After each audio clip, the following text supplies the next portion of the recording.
네, 26년 8월 1, 8일 방송 시작하도록 하겠습니다.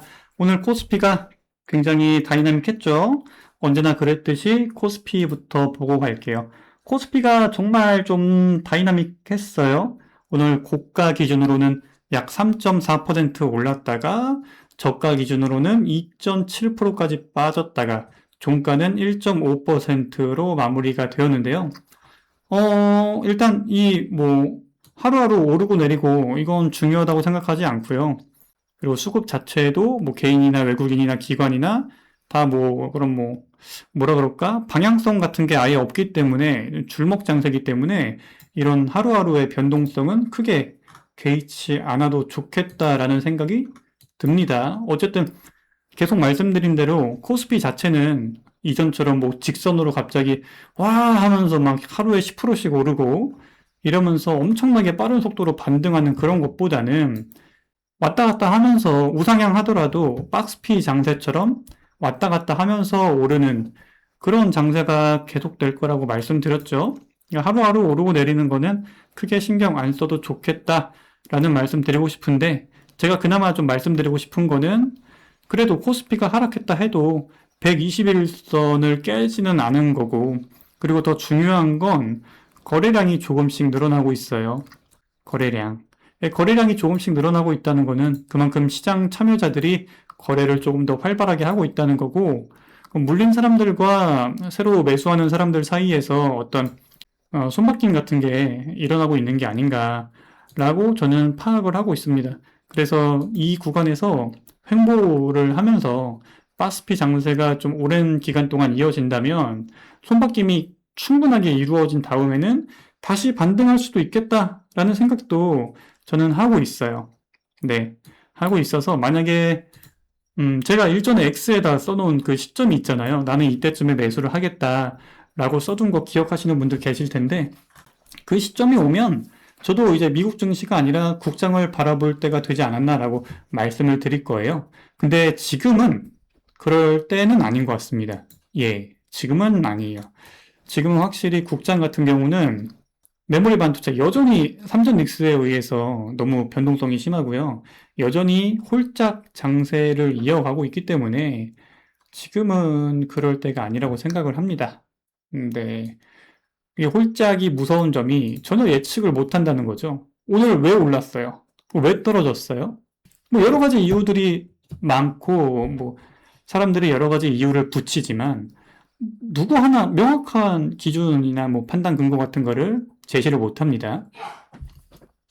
예컨대 이전에 상승장이었을 때는 기업 실적이 굉장히 좋았죠. 메모리 반도체, 삼전 닉스 너무 잘 나가고, 해외 빅테크 기업들이 메모리 좀 달라고 한국에 직접 찾아오기도 하고, 이런 일들이 있어가지고 상승을 했는데, 하락할 때는 왜 하락을 하냐. 그리고 지금 하락하고 상승할 때 어떤 이유로 하락하고 상승하는 거냐에 대한 이유를 아무도 명확하게 제시하지 못하고 있으며, 꼭 이렇게 명확하게 제시를 못한다는 거는 결국 기업 가치가 아니라 외부 요인에 의해서 왔다 갔다 한다는 건데, 이게 바로 홀짝이죠. 내가 예측할 수 없는 외부 요인 때문에 왔다 갔다 하는 것에 투자를 한다는 것 자체가 운에 의해서 투자를 한다는 거기 때문에 여전히 코스피는 홀짝 장세를 벗어나지 못하고 있다라고 말씀드리고 싶고, 이 내용은 사실 제가 저번 주에도 말씀드린 거죠. 그러니까 또 중요한 게 뭐냐면 저번 주에 말씀드린 게 그대로 이어지고 있는 게 뭐냐면 제가 말씀드렸죠. 삼성전자랑 SK 하이닉스가 코스피에 미치는 영향 때문에 코스피 시가총액 상위에 속하는 기업들도 다 같이 영향을 받는다. 그러니까 이게 이런 겁니다. 원래 같으면 정석대로 움직인다면 반도체랑 자동차랑은 거의 뭐 상관이 없죠. 이 업황이 전혀 아예 0%는 아니지만 연관성이 거의 없잖아요. 그래서 사실 이 둘은 별개로 움직여야 되는 게 맞아요. 근데 별개로 움직이고 있지 않죠. 오늘 삼성전자, SK 하이닉스 움직임이 안 좋으니까 곧바로 현대차랑 현대모비스 떨어졌죠. 나머지 기업들도 다 같이 떨어지는 모습이 보입니다. 지금 코스피 시가총액 뭐 한 20위? 아니 한 50위까지 보더라도 주가가 상승한 기업들 S-오일 같은 경우가 4% 상승했고, HMM 6% 상승했고, SK이노베이션, 효성중공업 정도만 상승했고요. 삼성생명하고. 나머지는 다 하락했습니다. 이게 무슨 말이냐면, 지금 우리나라 코스피는 어떤 기업의 가치, 어떤 산업의 흐름, 이런 것에 의해서 움직이는 게 아니라, 삼성전자랑 SK하이닉스로 들어오는 수급, 그리고 얘네가 만드는 코스피의 변동성에 의해서 바뀌는 오히려, 아니요, 오로지 수급에 의해서만 움직이는 그런 장이라는 겁니다. 내가 근데 이 수급을 누가 사고 팔고 사는 사람이 얼마나 더 많이 들어오며 파는 사람이 얼마나 더 많아질 거냐를 예측할 수 있냐는 거예요. 예측을 못하죠? 이걸 예측할 수 있는 사람이 있으면, 그래요. 뭐 그런 사람은 돈을 많이 벌 텐데, 저는 예측을 못 합니다. 그래서 여전히 코스피는 아직 저는 안 보겠다. 라고 말씀을 드리는 겁니다. 이거 계속 뭐 했던 이야기를 반복하는 거라 여기서 마무리를 할게요. 국장 같은 경우는.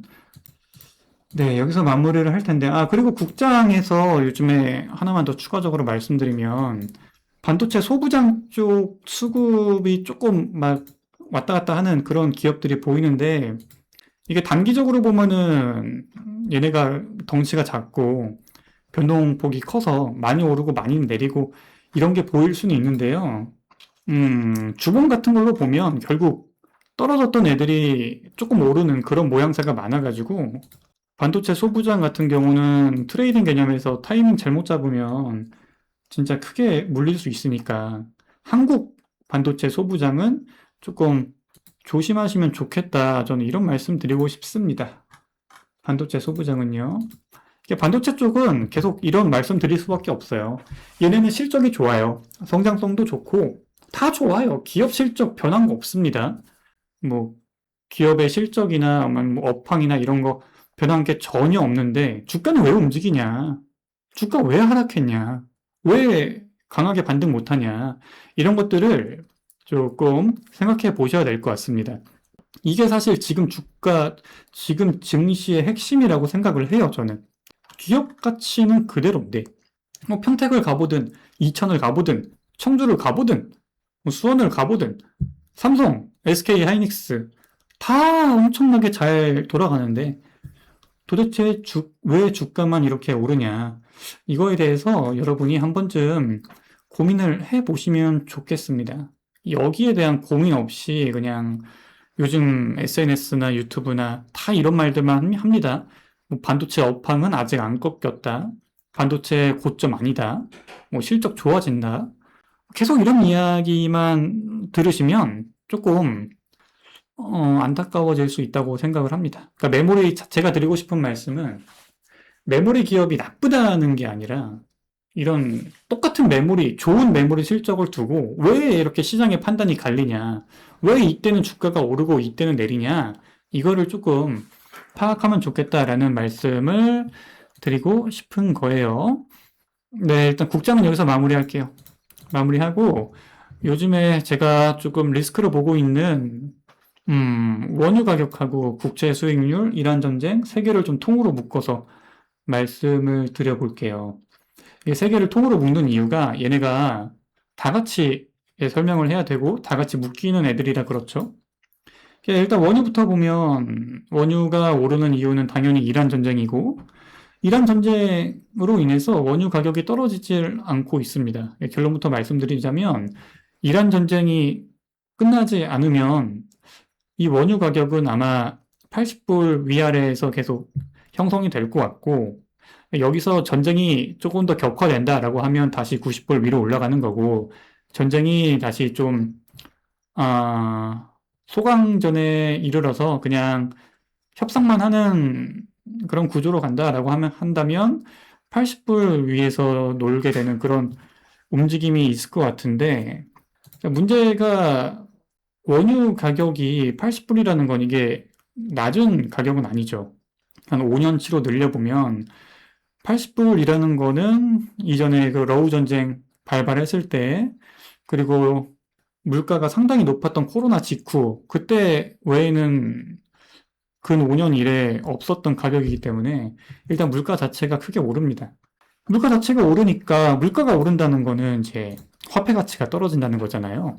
화폐 가치가 떨어지니까 내가 똑같이 어디에 투자를 할 때 내가 원하는 수익률이 높아질 수밖에 없는 거고, 원하는 수익률이 높아진다는 거는 결국 이제 국채 같은 걸 발행할 때 이자를 더 줘야 된다는 소리고, 기존의 국채를 가지고 있는 사람들은 이걸 내가 매도하려고 할 때 더 저렴하게 팔 수밖에 없다는 소리고, 그러니 국채 수익률은 높아질 수밖에 없는 그런 구조가 계속 진행이 되고 있습니다. 그러니까 이런 구조를 잘 모르겠으면, 시가 배당률 생각하시면 쉽습니다. 이해가. 뭐 예를 들어서 여러분, 홍명수라는 기업이 있어요.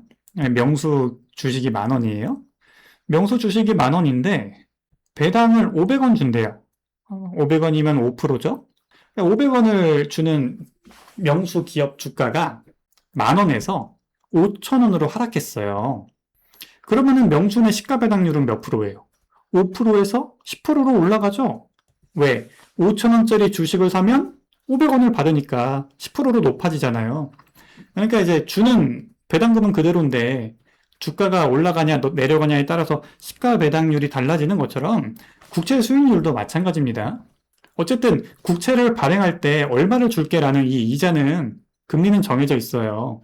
정해져 있는데 국채를 거래하는 과정에서 이 국채 가격이 오르냐 내리냐에 따라 가지고 국채 수익률이 오르고 내리는 거예요. 이거 시가 배당률하고 구조가 똑같습니다. 이거 생각하시면 국채 수익률 생각할 때 뭐 그렇게 어려운 점이 없어요. 이렇게 이해하시면 될 것 같고. 어쨌든 국채 수익률이 이렇게 높아진다는 건 결국 화폐 가치가 낮아진다는 건데, 국채 수익률이 높아지면 문제가 뭐냐 하면, 똑같아요. 국채 수익률이 높아지면 문제가 되는 거, 우리가 대출 받을 때 문제 되는 거랑 똑같습니다. 자, 국채 수익률, 특히 10년 만기 국채 수익률은 보통 금융기관들이 그 대출 이자 같은 거 정할 때, 그리고 기업들이 회사채 발행하는 회사채 금리 정하는 그런 기준점이 돼요. 기준점이. 그러니까 10년 만기 국채 수익률이 오른다는 거는 뭐 쉽게 말하면 내 대출 금리가 높아진다는 거예요. 내 대출 금리가. 대출 금리가 높아지면 어떻게 돼요? 이자 부담이 높아지니까 사람들이 대출을 쉽게 못 받을 거 아니에요. 기업들도 마찬가지고. 그러니까 대출을 받아서 투자를 하는 그런 수요가 줄어들겠죠. 수요가 줄어드니 경제 전체로 보면 어쨌든 투자 수요가 줄어든다는 거는 뭔가 그 소비하는 게 줄어든다는 거니까 경제 활력 전체가 줄어드는 거고. 그러니까 두 번째로 보면은 어떤 문제가 생기냐. 왜 우리 개인들도 그렇죠. 주택 자금 대출 받았을 때 조금 더 낮은 이자가 있거나 혹은 뭐 대출 만기가 되면은 다시 대출 받아가지고 갚잖아요. 이걸 대환이라고 하죠. 대환이라고 하는데 기업들도 마찬가지예요. 내가 뭐 회사채를 발행했어요. 근데 회사채가 만기가 됐네. 이 회사채 원금을 갚는 경우도 있지만 대부분은 원금을 안 갚고 또 회사채를 발행해서 그 이전의 회사채를 갚거든요. 그러니까 돌려막기 하는 거예요. 돌려막기 하는 과정에서 대출 금리가 높아져 버리면, 회사채 발행 금리가 높아져 버리면 이자 부담이 높아져요. 이자 부담이 커지겠죠. 예, 이해가 되게 제가 설명을 잘 하고 있는지 모르겠는데 어쨌든 쉽습니다. 뭐 국채 수익률이 높아지면 대출 금리가 높아진다라고 생각하시면 돼요. 그냥 이게 제일 쉬워요. 예. 그러니까 대출 금리가 높아지면서 여러 가지 문제가 발생한다라는 거 쉽게 유추할 수 있을 겁니다. 그러니까 이런 것들이 지금 왜 문제가 되냐면 요즘에 인공지능 기업들, AI 기업들이 전부 다 대출 받아서 투자하잖아요. 하이퍼스케일러들도 그렇고, 그리고 뭐 네오클라우드 기업, 그러니까 중소 인공지능 데이터 센터 기업들, 얘네들도 전부 다 대출을 받아서 투자를 하고 있고, 이 대출이 안 나오니까 요즘에 엔비디아가 뭐까지 하고 있냐면, 내가 보증해줄게 라고 하면서, 뭐, 금융기관들 끌어모아가지고, 대출까지 거의 주선해주고 있는 그런 모습인데, 이게 국채 수익률이 오르면, 결국에 대출 이자 부담이 커지고, 기업들의 그런 자본 조달 비용이 커지기 때문에 인공지능 이쪽 업황이 안 좋아질 수 있단 말이에요. 투자 업황이. 이런 문제가 생기고 이런 문제가 지금 시장에서 민감하게 받아들여지고 있기 때문에 미국의 10년 만기 국채 수익률이 높아질 때마다 증시가 조금씩 안 좋아지는 거예요.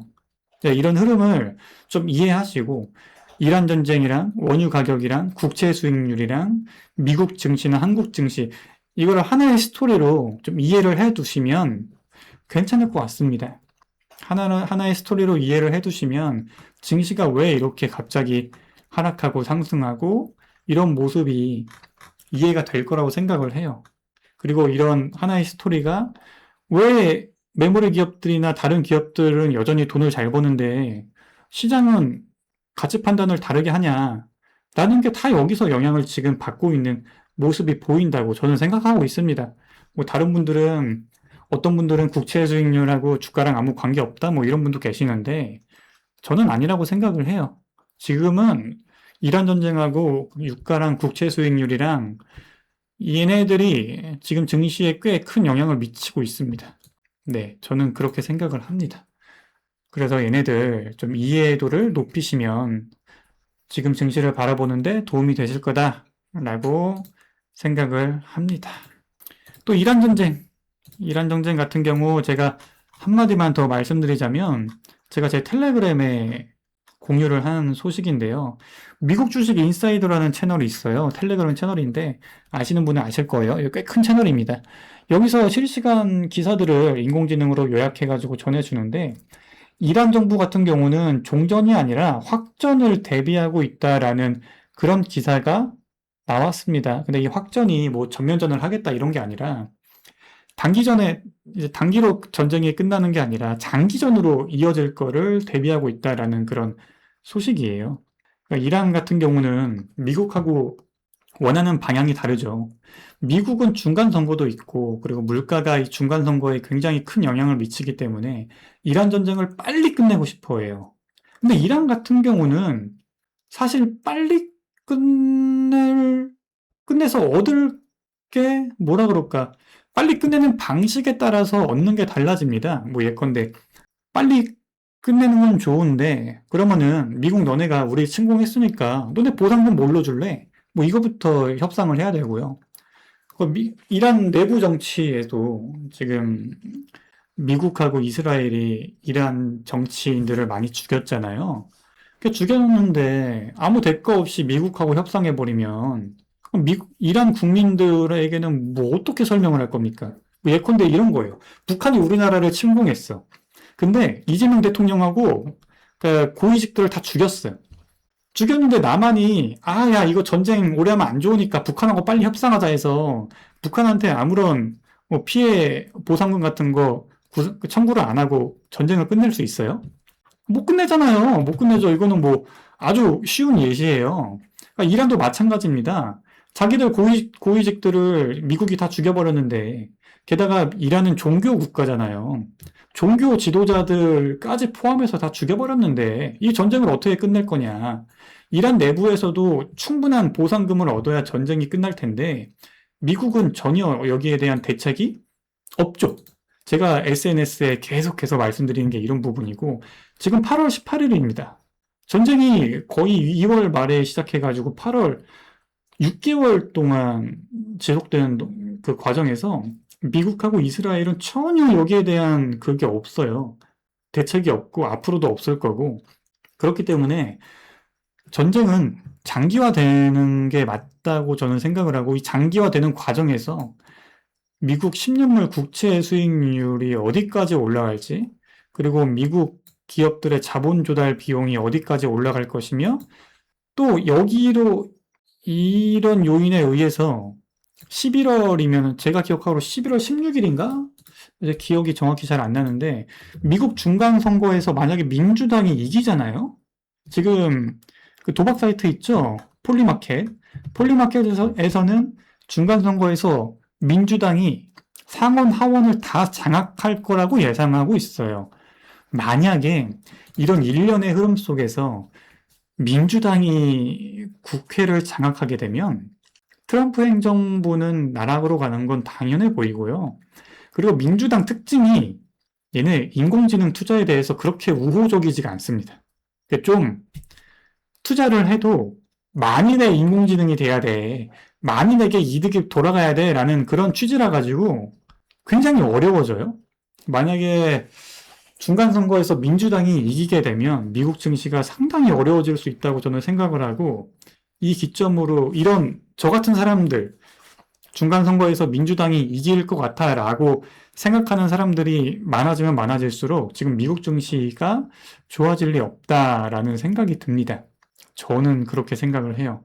그래서 이런 일련의 흐름들 조금 조심스럽게 보셔야 되겠다라는 이야기를 드리고 싶습니다. 이게 다 따로따로 분절된 이야기가 아니라 하나로 이어지는 이야기라는 거 여러분한테 말씀드리고 싶습니다.